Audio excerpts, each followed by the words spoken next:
Pourquoi tu dois mieux choisir tes indicateurs sous peine de mettre en péril tout ton projet.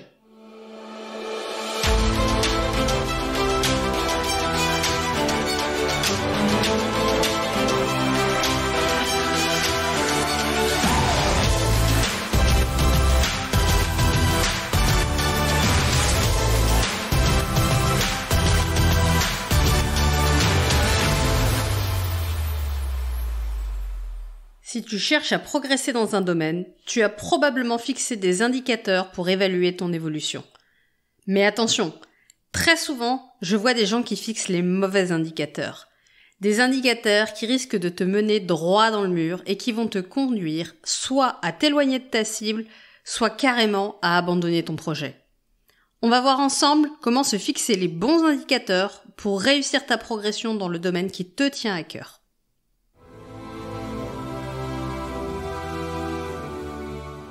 Bonjour, je suis Magali Wagner et bienvenue dans ce nouvel épisode du podcast S'accomplir ensemble.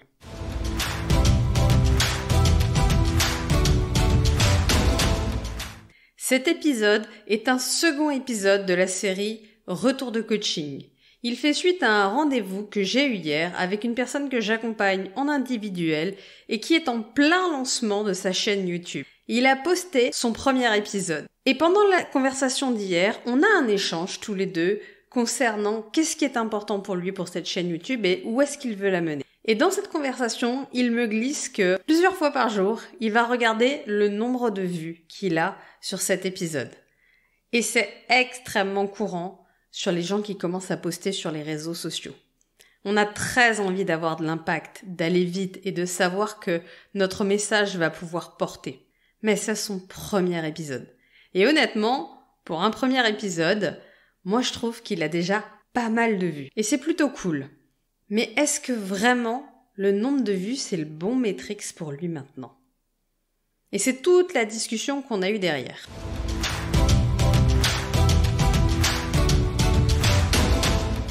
Et c'est très intéressant parce qu'il lance sa chaîne YouTube juste un mois après que moi j'ai commencé à lancer ce podcast. Et les parallèles sont assez faciles à faire. Et on discute ensemble de qu'est-ce qui compte vraiment pour moi dans mon podcast aujourd'hui. Aujourd'hui, dans ce podcast, j'essaye de vous faire passer le message le plus clair possible, avec le plus d'intensité possible. Et je travaille chaque semaine le son, la qualité, les mots que je vais utiliser, l'intensité avec lesquelles je vous le donner, le phrasé, les respirations, les silences, les métaphores, les idées. Voilà ce que je travaille tous les jours. Et l'idée, c'est que dans 6 mois, même crevé, même après une semaine d'épuisement, je fasse un meilleur podcast que celui que je peux faire aujourd'hui en étant en pleine forme. Je me sois tellement entraînée, j'ai tellement raffiné l'exercice de prendre mes idées, de les mettre en forme et de vous les faire passer, que ce soit hyper fluide. Et en vérité, la différence, c'est que ce podcast, c'est pas une option. Je fais ce podcast parce que c'est réellement la première étape pour moi pour contribuer au monde et pour apporter de la valeur. Je veux aider les gens à se libérer de leur chaîne, à vivre la vie de leurs rêves et à vraiment kiffer et rayonner sur le monde. Et il n'y a rien qui peut m'arrêter. Peu importe le nombre de vues. Alors, on en rigole ensemble, mais moi j'ai pas la moindre idée de combien de vues il y a eu sur mes 4 premiers épisodes. Aucune! Et cette donnée, pour le moment, elle ne m'intéresse pas. Pour le moment, ce qui m'intéresse, c'est que toutes les semaines, je réécoute mon podcast et je me trouve un peu meilleure. Ce podcast, je l'envoie à des amis qui ont l'habitude d'écouter des podcasts, qui ont l'habitude de travailler sur le fond, et d'autres pas du tout. Et je leur demande leur retour. Je leur demande, tiens, qu'est-ce que t'as aimé, qu'est-ce que t'as moins aimé, qu'est-ce que tu changerais par rapport à la semaine dernière, qu'est-ce qui était mieux, qu'est-ce qui était moins bien. Et je suis en train de raffiner petit à petit quelque chose que je trouve de mieux en mieux. Et j'espère vraiment pouvoir me dire, waouh, j'ai vraiment atteint le niveau que je voulais atteindre dans quelques semaines. Mais je ne regarde pas les vues. Pourquoi ? Parce que pour le moment, c'est pas ça l'important. Pour le moment, l'important, c'est la technique, c'est le message, c'est mon entraînement, c'est le fait que je bute encore sur certains mots et que j'espère que ça va passer avec le temps. Je ne m'attends pas à ce que quelqu'un ici trouve mon podcast comme étant le meilleur podcast du monde au tout premier. Par contre, je m'attends à ce que le 100e, le 150e, le 200e, il soit super badass. Et c'est bien ça la différence. C'est que moi, je joue sur 10 ans. Je suis là à m'entraîner maintenant pour devenir la personne qui aura l'impact que j'ai envie d'avoir. Et voilà le problème d'une métrique comme les vues. À court terme, c'est une métrique qui peut certes être valorisante, mais qui peut aussi être dévalorisante. Et je vais vous expliquer d'abord avec une métaphore parallèle ce que j'ai expliqué à mon client, et puis après on reviendra au sujet des vues.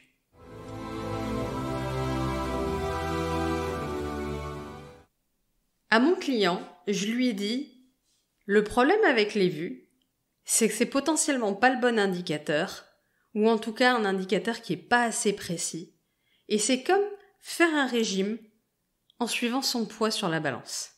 L'idée, c'est pas de dire que la balance ça sert à rien. Ce serait trop facile.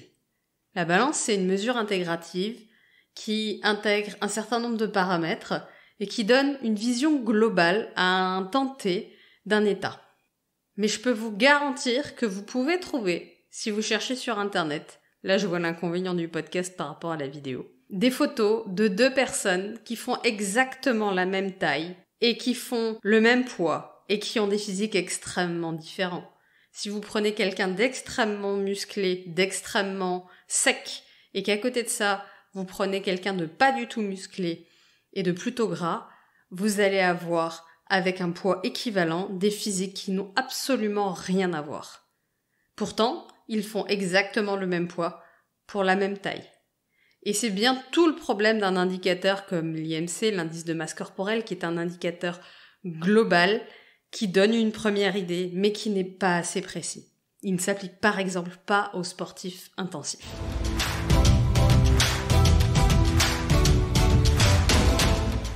Est-ce que ça veut dire qu'il faut casser la balance pour autant ? Je crois pas. Mais ça veut dire que la balance tout seul, c'est pas la seule réponse. Et c'est d'ailleurs pour ça que dans tous les programmes sportifs un peu sérieux, où on vous accompagne sur de la perte de poids, on vous invite à prendre des photos de vous, on vous invite à prendre des mesures en centimètres d'un certain nombre de tours de votre corps, parce que vous pouvez avoir des évolutions significatives qui ne sont pas reflétées par la balance, parce que dans un premier temps, vous avez une recomposition corporelle.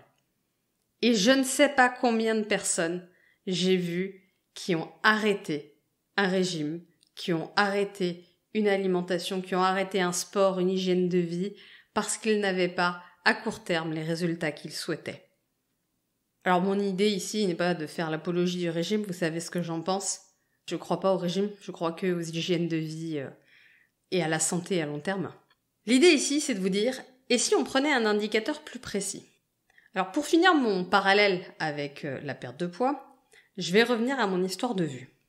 Le nombre de vues, c'est une mesure intégrative de tous ceux qui passent sur vos vidéos. Ça ne dit rien de la quantité de temps que les personnes ont passé sur votre vidéo ou sur votre podcast. Ça ne dit pas combien de temps ils sont restés, est-ce qu'ils ont retenu, est-ce qu'ils ont échangé avec vous. Ça dit encore moins si ce sont des gens intéressés par ce que vous dites ou si ce sont des gens qui pourraient potentiellement devenir vos clients si jamais vous êtes dans une idée de pouvoir un jour commercialiser quelque chose. Et c'est quelque chose qu'on voit extrêmement souvent.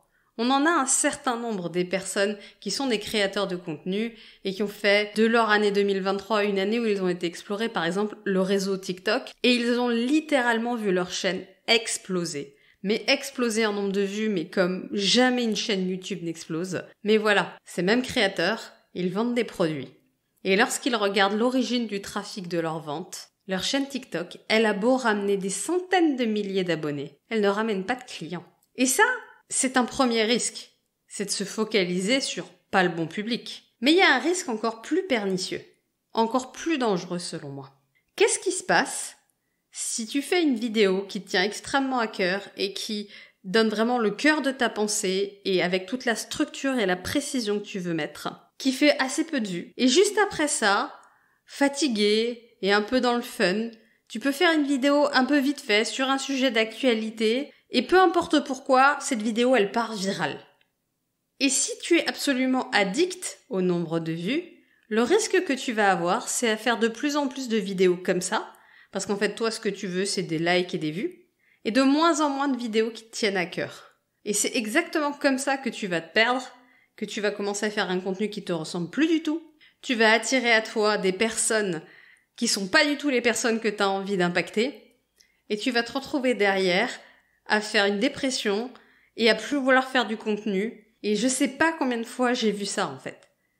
Et c'est pas le métier qui va pas, c'est pas le fait de faire du contenu qui t'inspire pas, c'est que tu t'es perdu en route. Au lieu d'aller délivrer ton message d'une manière qui t'inspire, t'as arrêté, t'as changé, t'as fait ce qui marchait en grand public. Mais est-ce que les gens que t'as envie d'impacter, c'est le grand public? Je sais pas. Chacun a l'audience qu'il a envie d'avoir ou qu'il a. C'est intéressant parce que moi, ça fait quelque temps que j'ai plusieurs copains qui me disent « Mais est-ce que tu peux me dire quelle est ta cible précisément ou à qui tu t'adresses exactement ?» Et pour le moment, très simplement, je m'adresse aux gens qui se sentent concernés par mon contenu. J'ai pas pris le temps d'écrire une cible, j'ai absolument rien à vendre pour le moment.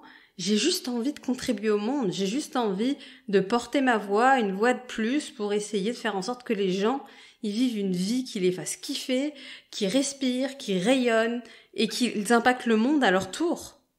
Et ce truc-là a plein d'effets de bord différents. Cette semaine, j'ai eu un échange téléphonique avec une étudiante qui vient de démarrer l'école de coaching que j'ai faite et qui m'interrogeait sur le fait de vivre de son activité et comment elle pouvait s'y prendre, mais comment moi je m'y prenais. Et on a eu un échange absolument passionnant parce que cette personne est quelqu'un qui a une carrière de commercial en vendant des produits physiques pendant des années. Elle a fait ça pendant plus de 20 ans. Et elle a tellement peur de ne pas pouvoir vivre du coaching qu'elle s'est précipitée à peine avoir démarré l'école de coaching et avant même d'avoir vraiment travaillé en profondeur sur elle, elle s'est précipitée à aller se former dans une des formations très nombreuses qui existent sur la place où on t'apprend à devenir super riche et à créer ta super clientèle avec les réseaux sociaux. Autant dire que ça a été un échec total.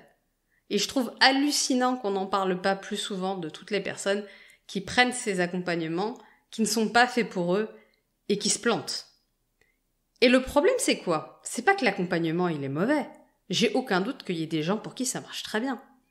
Le problème, c'est cette espèce de croyance du t-shirt à taille unique. Cette espèce de croyance qu'il existe une solution magique qui s'applique à tout le monde. Cette espèce de croyance qui dit, si tu veux marcher, il faut absolument que tu fasses, alors là je vais vous en citer quelques-uns, absolument du funnel, absolument du réseau social, absolument du groupe Facebook, de l'organique, de la pub, du machin. Et chacun a sa tambouille. Mais la tambouille, elle ne fonctionne que pour des gens qui sont en résonance avec ce fonctionnement-là. Et la personne en face de moi, sa zone de génie, son expertise, c'est clairement le one-to-one.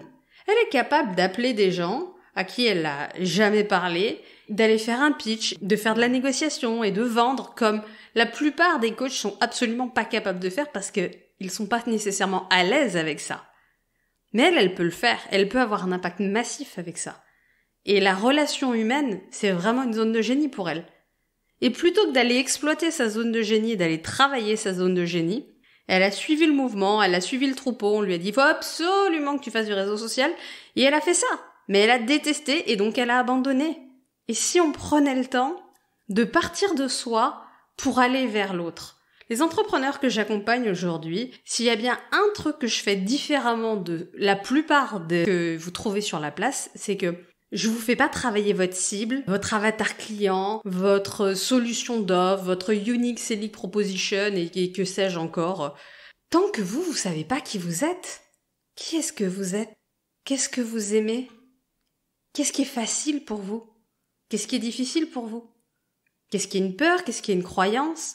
Qu'est-ce qui vous tient vraiment à cœur? Sur quel bouton je pourrais appuyer pour vous faire des trucs qui vous semblent impossibles? Et on est d'accord que ça prend un peu de temps, mais ça donne complètement autre chose. J'ai souvenir d'une cliente, il y a de ça plus d'1 an maintenant, qui venait me voir parce qu'elle voulait que je la motive à poster sur Instagram. Et en fait, elle s'est rendue compte que elle, ce qu'elle voulait, c'est accompagner des femmes de sa communauté, qu'elle les rencontrait tous les jours dans son quartier.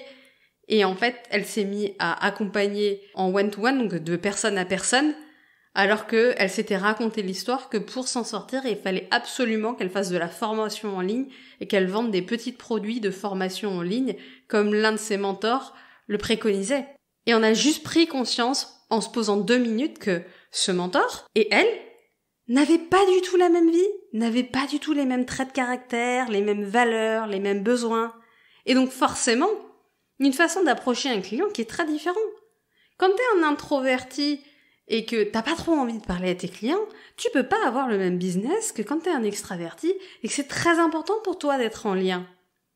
Moi, les clients que j'accompagne aujourd'hui, y a pas quelqu'un d'autre qui prend ma place. C'est moi. Et c'est dès qu'ils en ont besoin. Pas en mode sauveur, on est d'accord. Mais pas en mode, on va te mettre dans un programme et puis tu vas te débrouiller, etc. Et mon intention n'est pas de dire que je ferai jamais des programmes, je peux pas vous dire ça. Mais aujourd'hui, je me paye le luxe de prendre des clients que j'accompagne en direct et en relation profonde et on y va. Et j'essaye pas de leur vendre l'accompagnement le plus court possible. Parce qu'en fait, les vrais problèmes, quand on se lance, peu importe dans quoi, une perte de poids, un business, de l'indépendance financière, de la mise en place d'un projet, n'importe lequel, les premiers problèmes, ils apparaissent entre 4 et 5 mois. Et à chaque fois que vous signez un accompagnement de 3 mois, vous signez pour que, au moment où ça va être galère, vous y soyez pas. Et c'est pas anodin que tous ces programmes, ils ne durent que 3 mois. Et c'est un choix. Et moi, mon choix, c'est d'être là quand ça devient galère pour mon client. C'est pas d'être là que quand c'est tout beau, tout rose, et que le client il vient de signer, il est super automotivé. Mais qu'est-ce que vous avez envie de faire avec vos clients? C'est quoi la relation que vous avez envie de nouer? Et c'est ni bien ni mal, parce qu'en fait, il y a vraiment des clients pour tout type de personnes. Arrêtez d'essayer d'être quelqu'un d'autre. Si vous détestez parler à des gens, si vous avez envie d'avoir vos clients à distance de vous, ne vous lancez pas dans mon business. Vous allez détester. Mais je veux juste que vous voyez en fait que si vous détestez que les gens puissent, entre guillemets, avoir une intrusion dans votre vie, vous travaillez pas comme moi. Mais si ce que vous avez, vous, c'est l'envie d'être pleinement engagé avec la personne et d'être complètement lié et de pouvoir connaître la vie de la personne par cœur, de savoir que vous avez pu l'aider dans plein de domaines de vie et comment elle avance, etc. Si vous aimez vraiment ça, ça va être compliqué si vous faites du coaching collectif en mode il y a 8 coachs qui interviennent, etc. Qu'est-ce que vous voulez? Mais vous, pour qui vous êtes, pas pour la super méthode qui va vous ramener plein d'argent. Parce que la vérité, c'est que peu importe la méthode, à partir du moment où elle vous correspond, elle va marcher. Arrêtez de chercher un truc magique. Prenez n'importe laquelle des méthodes qui fonctionnent pour vous et allez-y.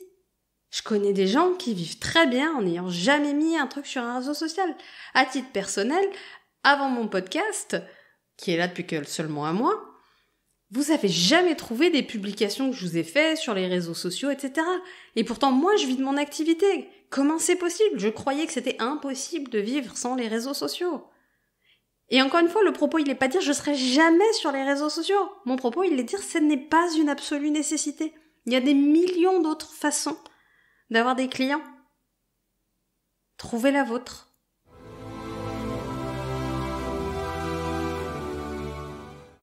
Donc pour revenir à mon sujet de départ, trouvez le bon indicateur. Si vous cherchez à vous affiner, le seul métrique du poids n'est pas suffisant. Si ce que vous voulez, c'est avoir un business qui fonctionne, choisissez des métriques qui vont vous donner des informations concernant le business. Si ce que vous voulez, c'est avoir un message qui impacte le monde, choisissez des métriques qui parlent de ça. Mais ne brûlez pas les étapes. Vous ne pouvez pas avoir des résultats de dingo avant de vous être entraîné et surentraîné à devenir bon. Je sais bien que dans le monde moderne, on est tous impatients, moi la première, je vais pas dire le contraire, mais enfin ça prend du temps de devenir très bon dans quelque chose, de devenir excellent dans quelque chose. Et si vous vous êtes découragé en route parce que vous aviez les yeux rivés sur le résultat, au lieu d'avoir les yeux rivés sur qui vous êtes en train de devenir, vous vous êtes perdu. Mettez vos yeux au bon endroit, devenez la personne que vous rêvez de devenir et je peux vous garantir que vous aurez les résultats que vous désirez avoir dans votre vie.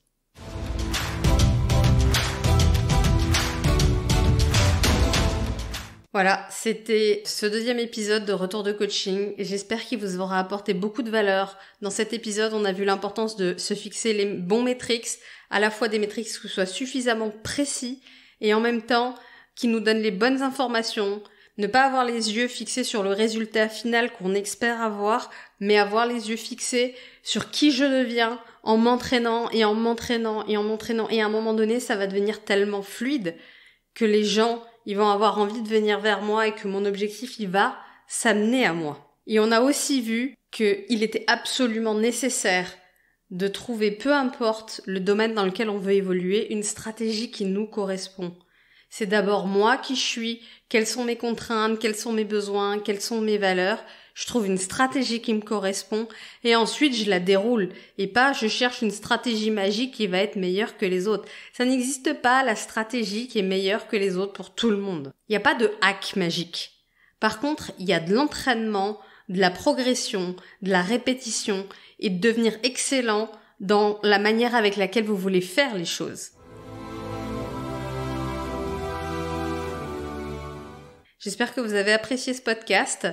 Si c'est le cas, je vous invite à me laisser un like ou une notation sur Apple Podcast ou si vous êtes sur YouTube, à mettre des commentaires et à me dire ce que vous en avez pensé. Et n'hésitez pas, si vous avez des sujets que vous voulez que j'aborde ou si vous voulez qu'on discute de certaines choses, n'hésitez pas à me faire des commentaires et puis on en rediscutera avec grand plaisir. Je vous souhaite une excellente fin de semaine, prenez soin de vous et à bientôt.